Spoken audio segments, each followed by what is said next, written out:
அரசியலமைப்பு சட்டத்தை மீறிய ஒரு செயலை செய்துள்ளார். ஆளுநரின் செயல் என்பது நூற்றாண்டு கால மரபையும் நீண்ட பாரம்பரியத்தையும் கொண்ட இந்த மக்கள் சபையை, அதன் மாட்சிமையை அவமதிக்கும் செயலாகும் என்று நான் கருதுகிறேன். 10/4/2023 அன்று இதே பேரவையில் நான் ஆற்றிய உரையின் ஒரு பகுதியை நான் இங்கே நினைவு கூற விரும்புகிறேன்.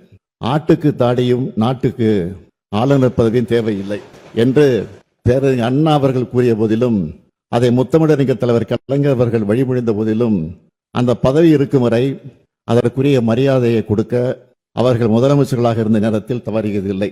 அவர்களது வழியை பின்பற்றி நானும் அதிலிருந்து இம்மி அளவும் விலகியதில்லை. இந்த அரசும் தவறியதில்லை என்று அன்றைக்கு நான் எடுத்துரைத்தேன். அந்த கொள்கையொட்டியே நான் ஆளுநர் அவர்கள் உரை நிகழ்த்த வேண்டும் என்று நடவடிக்கை எடுக்க ஆணையிட்டேன்.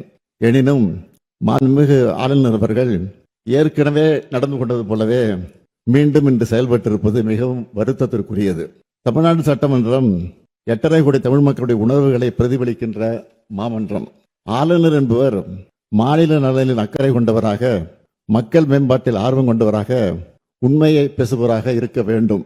மக்களுடைய பேராதரவோடு பெரும்பான்மையோடு வெற்றி பெற்று ஆட்சி அமைந்துள்ள அரசு எடுக்கின்ற முடிவுகளுக்கு ஒத்துழைப்பு கூடியவராக இருக்க வேண்டும்.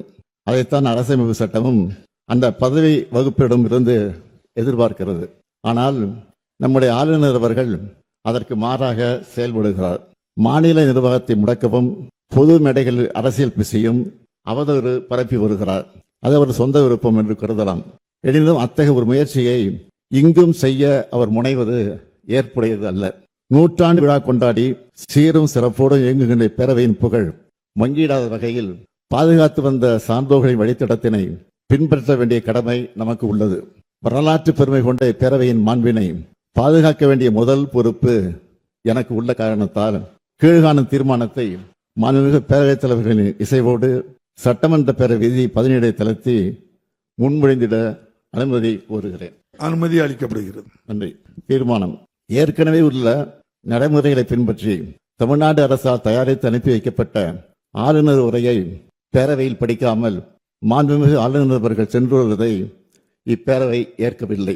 மாண்புமிகு ஆளுநர் அவர்களுக்கு அனுப்பி வைக்கப்பட்ட சட்டமன்ற உறுப்பினர்கள் மேசையில் உள்ள கணினியில் பதிவேற்றம் செய்யப்பட்ட ஆளுநர் உரையின் ஆங்கில மொழியாக்கம் இங்கே மாண்புமிகு ஆளுநர் அவர்களால் படிக்கப்பட்டதாக இப்பேரவை கருதுகிறது.